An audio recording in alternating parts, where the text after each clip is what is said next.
Good morning all. എല്ലാ ദിവസവും രാവിലെയുള്ള പ്രീ മാർക്കറ്റ് റിപ്പോർട്ടിലേക്ക് കടക്കാം. ആദ്യമായിട്ട് എല്ലാവർക്കും ഒരു ശുഭദിനം നേരുന്നു. ഇന്ന് അങ്ങനെ ഓഗസ്റ്റ് 1 ട്രംപിൻ്റെ താരിഫ് നിലവിൽ വരുന്ന ദിവസമാണെന്ന്. അതുകൊണ്ട് തന്നെയാണ് നമ്മുടെ മാർക്കറ്റ് ഇന്നലെ ക്ലോസ് ചെയ്തതിന് ശേഷം യൂറോപ്യൻ മാർക്കറ്റും US മാർക്കറ്റും ഈവൻ ഇപ്പോൾ ട്രേഡ് ചെയ്യുന്ന ഏഷ്യൻ മാർക്കറ്റും നെഗറ്റീവ് സെൻറ്റിമെൻറ്റ്സിൽ ട്രേഡിങ് തുടരുന്നത്.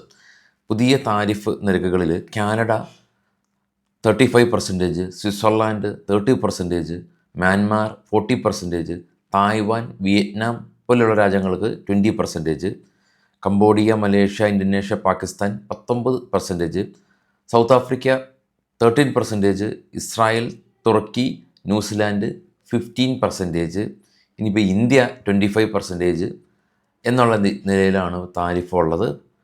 അപ്പോൾ അത് ആ ഒരു നിലവിൽ വരുന്ന ആ ഒരു ദിവസം കാരണം പൊതുവേ മാർക്കറ്റ് നെഗറ്റീവ് സെൻറ്റിമെൻറ്റ്സിൽ ട്രേഡിങ് തുടരുന്നുണ്ട്. ഇനി ഗ്ലോബൽ മാർക്കറ്റ് നമുക്ക് കണ്ടുവരാം. ഏറ്റവും താഴെ കാണുന്ന നാസ്ഡാക്ക് റെഡിലടച്ചു. ഡോ 330 പോയിൻറ്റ് നെഗറ്റീവായിരുന്നു. കൂടാതെ തന്നെ യൂറോപ്യൻ മാർക്കറ്റ് ഇന്നലെ ക്ലോസ് ആയത് നെഗറ്റീവിൽ തന്നെയാണ്. ഇപ്പോൾ ട്രേഡ് ചെയ്യുന്ന ഡോ ഫ്യൂച്ചർ കാണാം 84 പോയിൻറ്റ് മൈനസാണ്. ജപ്പാൻ, കൊറിയ, ചൈന, ഓസ്ട്രേലിയ എല്ലാം നെഗറ്റീവാണ്. ഏറ്റവും ടോപ്പിലേക്ക് പോകുകയാണെങ്കിൽ ബിറ്റ്കോയിൻ $3000 ഇടിവ് തുടരുന്നുണ്ട്. ഇതാണ് ഇപ്പോൾ ഉള്ള ഗ്ലോബൽ അപ്ഡേറ്റ്സ്. മൊത്തത്തിലൊരു നെഗറ്റിവിറ്റി മാർക്കറ്റിലുണ്ട്. ഇതിൻ്റെ റീസണും നമ്മൾ കണ്ടു. ഇനിയിപ്പോൾ ഇത് നമ്മൾ മാർക്കറ്റ് ഓപ്പൺ ചെയ്ത് ഒരു ബൗൺസ് ബാക്ക് ഉണ്ടാവുമോ എന്നൊന്നും നമുക്കറിയില്ല. കാരണം ഒരു പ്രത്യേക ഡിമാൻഡ് സോണിലെത്തുമ്പോൾ നിഫ്റ്റി വേണമെങ്കിൽ പുൾ ബാക്ക് ചെയ്തേക്കാം.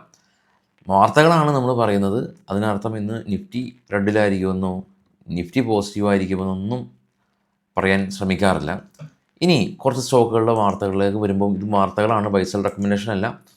തെർമാക്സ് കമ്പനി 116 കോടി രൂപയിൽ നിന്ന് 152 കോടി രൂപയിലേക്ക് പ്രോഫിറ്റ് ഉയർത്തി. സിറ്റി യൂണിയൻ ബാങ്ക് 264 നിന്ന് 306 കോടി രൂപയിലേക്ക് പ്രോഫിറ്റ് ഉയർത്തി.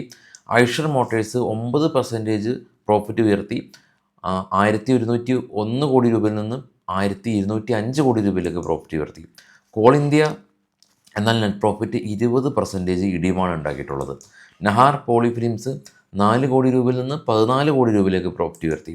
ആരതി ഇൻഡസ്ട്രീസ് നെറ്റ് പ്രോഫിറ്റിൽ 60% ഇടിവാണ് കണ്ടത്.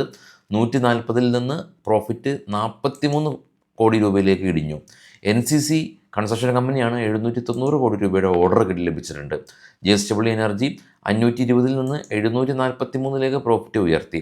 ഗ്രേറ്റ് ഈസ്റ്റേൺ ഷിപ്പിംഗ് കമ്പനി 812 നിന്ന് 504 കോടി രൂപയിലേക്ക് പ്രോഫിറ്റ് ഇടിഞ്ഞു. സനോഫി ഇന്ത്യ 103 നിന്ന് 69 പ്രോഫിറ്റ് ഇടിഞ്ഞു. Pradeep phosphate company 75,000 million ton per annum production capacity company achieve ചെയ്തു. ചാരറ്റ് ഹോട്ടൽ 60 കോടി രൂപയിൽ നിന്ന് 200 കോടി രൂപയിലേക്ക് പ്രോഫിറ്റ് ഉയർത്തി. ഗോദ്രേജ് പ്രോപ്പർട്ടീസ് ഗുജറാത്തിൽ 30 ഏക്കർ ലാൻഡ് അക്യൂർ ചെയ്യുന്നുണ്ടെന്നുള്ളതാണ് ഇപ്പോൾ ഉള്ള ന്യൂസുകൾ. വൈകിട്ട് 7 മണിക്ക് വിശദമായിട്ടുള്ള പോസ്റ്റ് മാർക്കറ്റ് ന്യൂസ് എത്താം. എല്ലാവർക്കും താങ്ക് യു ഓൾ.